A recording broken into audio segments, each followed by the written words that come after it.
कविता अपने माता पिता की बहुत लाडली थी। 3 बड़े भाइयों की बहन थी। कोई भी चीज़ मांगने पर उसी वक्त सामने हाजिर हो जाती। पूरे घर में रौब था उसका। पूरे परिवार और नौकरों पर राजकुमारी की तरह हुक्म चलाती थी कविता। स्कूल में भी पूरा रौब था उसका। बड़े घर की लाडली जो थी वह। ऐसे ही उसने कॉलेज में दाखिला लिया। उसके ठाठ बाट बड़ी गाड़ी में आना जाना, हर दिन नया फैशन देखकर हर कोई उससे दोस्ती करना चाहता था। थोड़े ही दिनों में उसके बहुत से दोस्त बन गए। पूरे कॉलेज में उसकी अपनी ही एक पहचान थी। इन दिनों उसके घर एक रिश्ता आया। खानदानी लोग थे और पापा की पुरानी जान पहचान थी। उनके साथ कविता के साथ कोई जबरदस्ती नहीं थी, पर कविता ने फिर भी हाँ कर दी, क्योंकि वह अपने परिवार से बहुत प्यार करती थी। वह जानती थी कि वह लोग उसका अच्छा ही सोचेंगे। लड़के का नाम राज था। राज काफ़ी पढ़ा लिखा और समझदार लड़का था। ससुराल वाले भी बहुत अच्छे थे। ससुराल में कविता की जगह वैसी ही थी जैसे कि मायके में।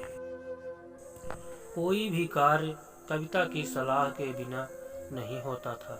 सबकी लाडली बहू बन गई थी वह। फिर उसके घर एक बेटे का जन्म हुआ। राहुल कविता को जान से प्यारा था। पोता पाकर ससुराल वाले तो फूले नहीं समाते थे। कविता कभी कभी सोचती कि उसकी किस्मत कितनी अच्छी है। उसका हर अपना उसे कितना प्यार करता है। चाहे जीवन में कैसा भी समय आए, मेरे अपने हमेशा मेरे साथ हैं। मैं कभी अकेली नहीं हो सकती। कितनी खुशकिस्मत हूँ मैं। पर शायद कविता की खुशियों को उसकी अपनी ही नज़र लग गई थी।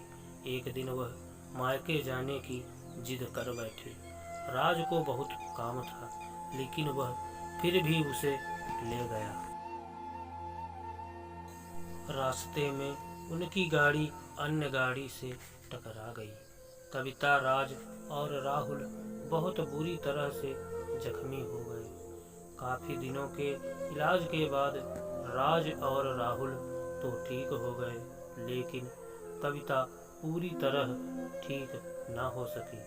सर पर चोट लगने के कारण वह अपनी आँखों की रोशनी खो बैठी। अब कविता की किस्मत जैसे उलटे पांव चलने लगी। मायके वाले कुछ दिनों तक उसे मिलने आते रहे। फिर कभी कभार फोन ही करके पूछ लेते कि अब कैसी हो। धीरे धीरे ये सिलसिला भी कम हो गया। ससुराल वालों की सहानुभूति भी कम होने लगी। घर में किसी को पास बैठने के लिए कहती तो जवाब मिलता, बहुत काम है, अब तुम भी हाथ नहीं बटा सकती। राज भी चिड़चिड़ा हो गया था। बस राहुल ही था उसके साथ, जिसके साथ हंसते खेलते उसका वक्त गुजरता। एक दिन कविता के हाथ से कुछ सामान गिर गया, जिसकी वजह से राहुल को हल्की सी चोट लग गई। कविता के सास ससुर ने राहुल को उससे अलग कर दिया कि कहीं उसके न देखने की वजह से बच्चे का कोई नुकसान न हो जाए। कविता अंदर से टूट चुकी थी। एक दिन उसने सबके सामने मायके जाने की इच्छा रखी, तो राज उसे तुरंत मायके छोड़ आया, जैसे कि वह भी यही चाहता था। लेकिन राहुल को उसके साथ नहीं भेजा गया।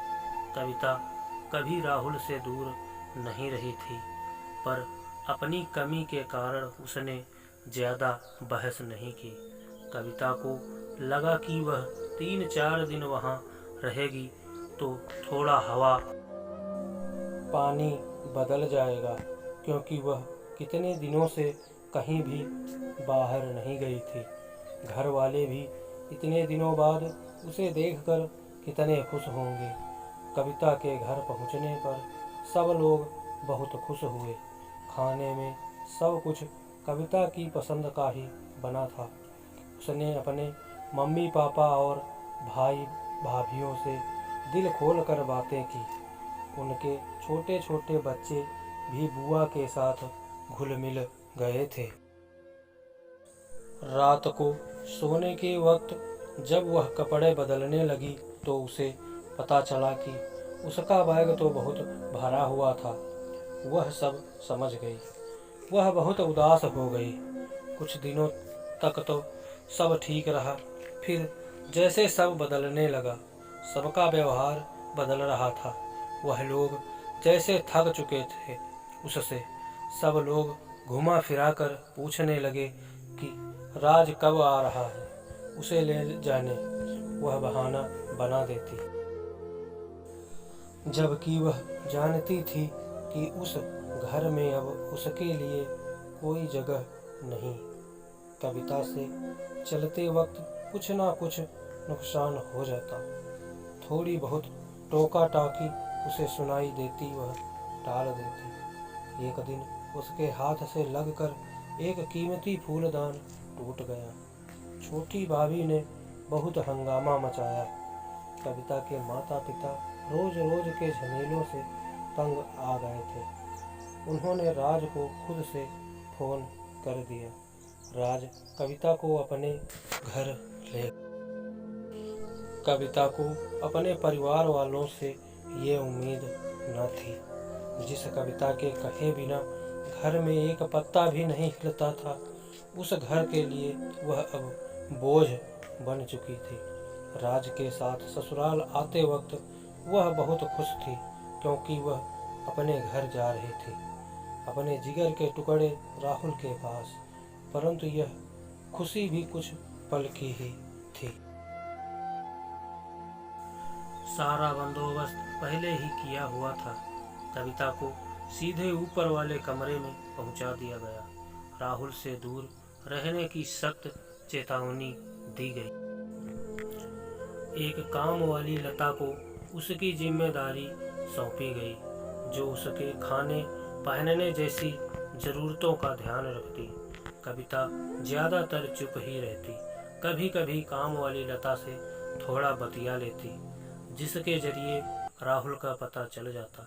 सबकी लाडली बेटी और बहू सबके लिए लाडली से बोझ।